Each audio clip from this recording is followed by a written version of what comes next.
अब रूस का कहना है यूक्रेन को कि भाई मेरे दुश्मनों को मेरे पास क्यों ले आ रहे हो। तब तक वहां एक कॉमेडियन प्रधानमंत्री बना, नाम था उसका जेलेंस्की, व्लादिमीर।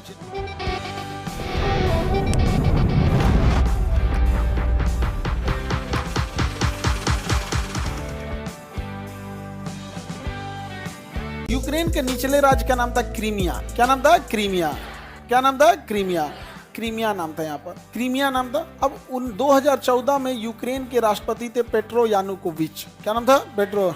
रूस का कहना है कि तुम स्वतंत्र नीति अपनाओ, यूरोप के पिछलग्गू क्यों बन रहे हो। तो ये यूरोपीय यूनियन में मिलने की बात कहा था। तो 2014 में रूस ने इस पर आक्रमण किया और क्रीमिया को काट के अपने में मिला लिया। तो यूक्रेन का निचला भाग क्रीमिया किस में मिल गया? रसिया में मिल गया यहाँ पे। इसके बाद इसको अकल नहीं खुला। 2014 में मेरे ख्याल से आप लोग छोटे होंगे लोग, हाँ, तब ये सब न्यूज पे आप लोग का उतना ध्यान नहीं होगा। 2014 में आप लोग किस क्लास में थे? 6-7 में होंगे, 6-7 में होंगे आप लोग। 2014 में ग्रेजुएशन कौन कौन कर लिया था? तुम। उसका बाल झड़ गया था, क्या बूढ़ा हो गया वो? कोई बात नहीं, टेंशन नहीं लो। बाल झड़ा है, तुमको क्या जरूरत है टेंशन लेने की? जिसको चौपट करोगे वो टेंशन में जाएगा। यूकेजी में थी 2014 में। और तुम बबनी, छोटकी बबनी, होगा ग्रेजुएशन कंप्लीट है? ग्रेजुएशन हो गया तुम्हारा? ये कौन छोटकी लड़कियां सबको लगता है मैट्रिक में होगी और ये ग्रेजुएशन हो गया। देखो 2014 में आप लोग छोटे होंगे, आप लोग को उतना आइडिया नहीं होगा। तो ये है आपका कौन सा जगह? क्रीमिया। किसने कब्जा कर लिया? हाँ, रूस ने कब्जा कर लिया। अब रूस का कहना है यूक्रेन को कि भाई मेरे दुश्मनों को मेरे पास क्यों ले आ रहे हो। तब तक वहां एक कॉमेडियन प्रधानमंत्री बना, नाम था उसका जेलेंस्की, व्लादिमीर जेलेंस्की। जेलेंस्की जो है, इनको ज्यादा जल्दी था अपनी देश की सुरक्षा के लिए। तो कहा कि हम नाटो सेना में मिलना चाहते हैं। नाटो जो है 31 देशों का एक संगठन है। नाटो कितने देशों का? इसका आर्टिकल 5 कहता है कि अगर हमारे ऊपर कोई हमला करेगा तो हम 31 मिलकर मारेंगे। और नाटो का एक सबसे बड़ा खराबी क्या है पता है? कि नाटो देश के अंदर 31 देश एक दूसरे के अंदर अपनी सेना भेज सकते हैं। तो अमेरिका यूक्रेन को चढ़ा रहा था कि तुम नाटो ज्वाइन कर लो।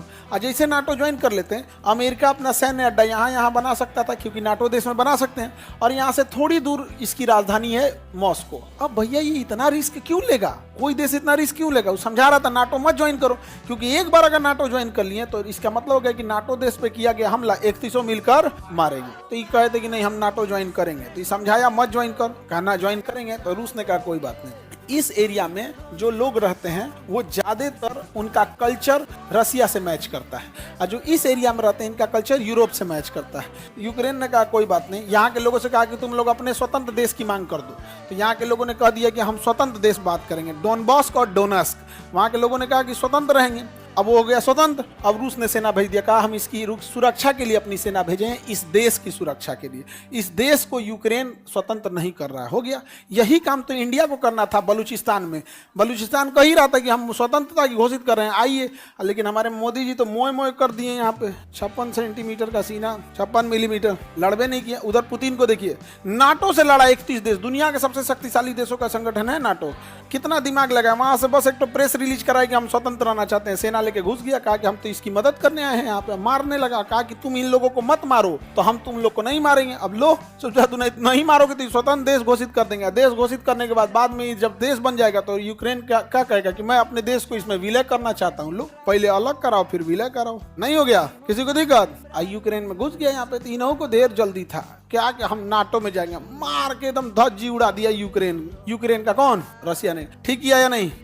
हम लोग से पूछ रहा है क्या किया क्या नहीं। भैया युद्ध में देश की जब बात आएगी, आप हमारे दुश्मन को सीधाने ले आके रखेंगे? क्या तरीका है ये? आज के वक्त में क्या जरूरत है नाटो जैसे संगठन की? मतलब हम 31 को इकवट जाएंगे और किसी देश को टॉर्चर करेंगे और मारेगा तो फिर मार के खत्म कर देंगे। आप ये धमकी न देना बात हुआ। ये तो आदि मानव के काल में लोग ग्रुप बना के रहते थे। हमारे यहाँ भारत में प्रसिद्ध है कि ग्रुप में तो कुत्ते चलते हैं, शेर अकेले है कि नहीं। तो बहुत खराब चीज है ना यहाँ पे। नाटो जैसा संगठन तो ऐसे हम लोग के बिहार में ऐसी लड़ाई होती है। बिहार में कोई लड़ाई होगी, किसी को एक तमाचा मारोगे ना तो कहेगा रुक, तो हम बताते हैं, फोन करने दो, रुक, अकेले की औकात नहीं है, तुम रुक, फोन करने दो। इतना हमारे घर वाला खाना पीना खिलाने किया कि अकेले निपटा देंगे, रुक तुम, रुक अभी यहाँ पे इतना औकात नहीं है, रुक। 5 गो 10 गो को बुलाएगा और 5 गो 10 गो जो आएंगे सब देखना 5 मिनट के अंदर लड़ाई झगड़ा करके फटाक से भाग जाएंगे सब यहाँ पे। फटाक से भाग जाएंगे। हम लोग पहले ऐसे ही परेशान हो जाते थे। अभी क्या होता है ना, कोनो खटपट करता है, जैसे ऑफिस में आके पहले कोनो कुछ कुछ बोलने लगता था, ये है ऐसे है ऐसे, तो हम लोग समझ जाते थे 5 गो को बुलाएगा, तो हम लोग पहले ही से रेडी रखते थे गेटवे पे।